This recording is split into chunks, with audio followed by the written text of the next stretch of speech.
Hi guys, welcome to another video. So today is kind of educational. So first of all, we'll explain what is the leading indicators and coincident indicators. It sounds like a boring topic, but as we may know that there are many of the economic data coming up every single day, every single month. For example, like non-farm data, for example, average weekly hours and those ISM production data, stuff like that. It's kind of important, right? Because it shows up every single month. But there are two approaches to us. First of all, it's too difficult, so we ignore them. Second approach is that you know that's important, but you still ignore it because it's too difficult. It sounds too difficult. It's not. So first of all, we have to categorize them into leading or coincident indicators. So, and then we'll understand that today, one of the most important data will come up that may affect the decision of FOMC meeting. And we know that the decision at the FOMC will affect the stock market, the housing market, our paycheck, our mortgage, our debts. All of the above will be affected. So if you're new to my channel, please subscribe to the channel and also like the Facebook page so you'll be one of the first one who see our updated videos. Okay, so if you have any questions, please leave me your comments in the comment box below. All right. First of all, we'll understand that the leading indicators and the coincident indicators are two different sets of data. We'll talk about the coincident indicators first, okay? As you may know, leading is those data that is considered to be leading indicators. They will lead the economy. The coincident indicators, meaning that they're really in sync with the economy, right? So those are really the great reports of a kid. For example, they are studying in grade 6 is the final grade, final report of how they have been doing in the past year. So you can see they consist of the number of employees on non-agricultural payrolls, which is non-farm, and also the PMI index, which is the measuring manufacturing and production.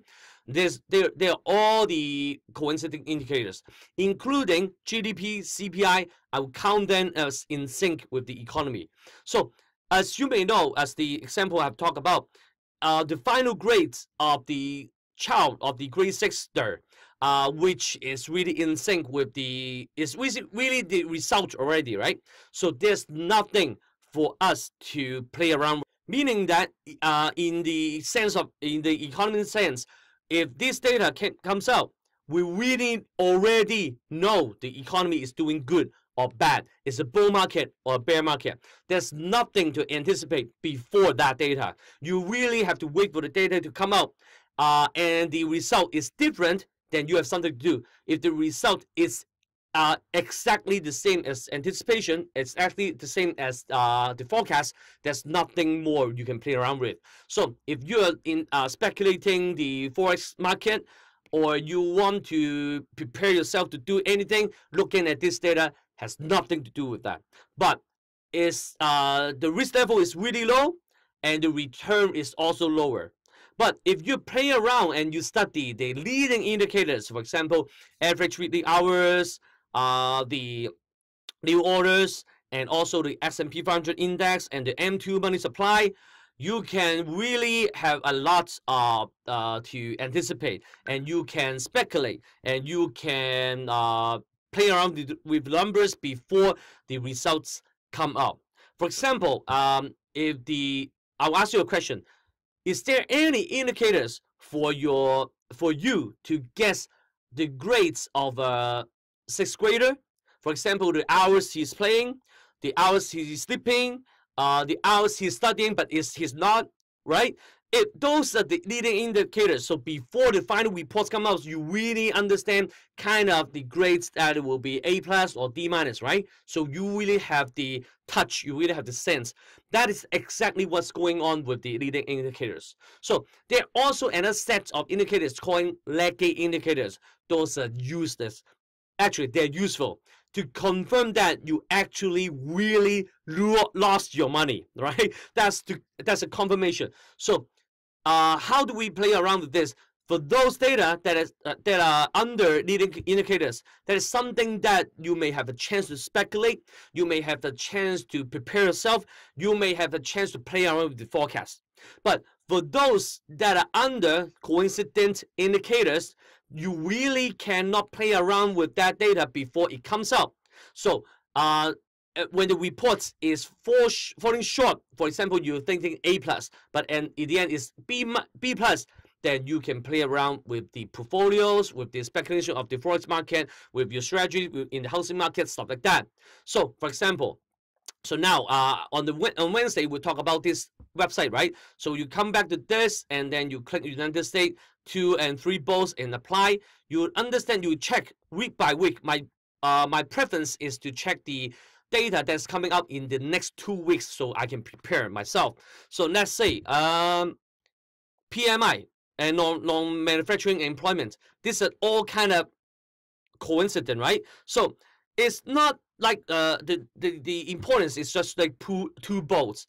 For example, the non-farm is coming up on Friday, right? Non-farm payroll is 3, but it's a coincident indicators, right? So before this data comes out, people really expected something. The forecast is 200K. Okay, so what you have to do is before Friday, which is now, you really cannot have much room to speculate this data.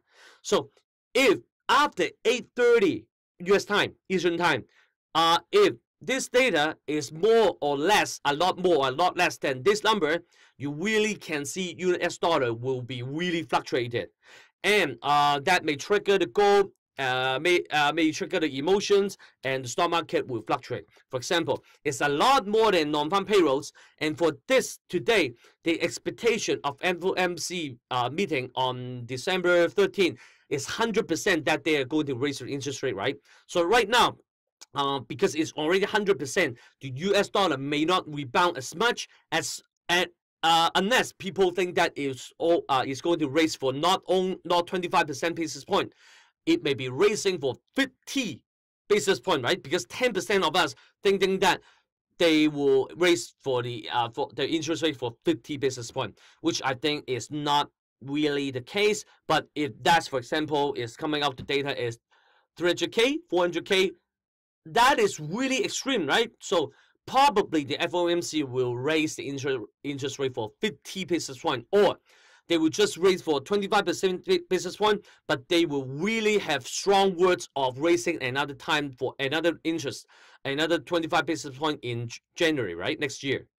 Maybe. So the speech of Yellen is also important. But if that's the case, we have tried 2 times, right? That people, 100% of us expected the FOMC to raise the interest rate. But in the end, the non-farm payrolls is expected to be 200K. And in the end, it's only 20K and 3K. We tried twice. Right? So then, Yellen said that, today, unfortunately, the data is not as good. So guys, be patient. I'm not raising the interest rate, right? Bye. That's it. So we will understand a lot more what she's doing.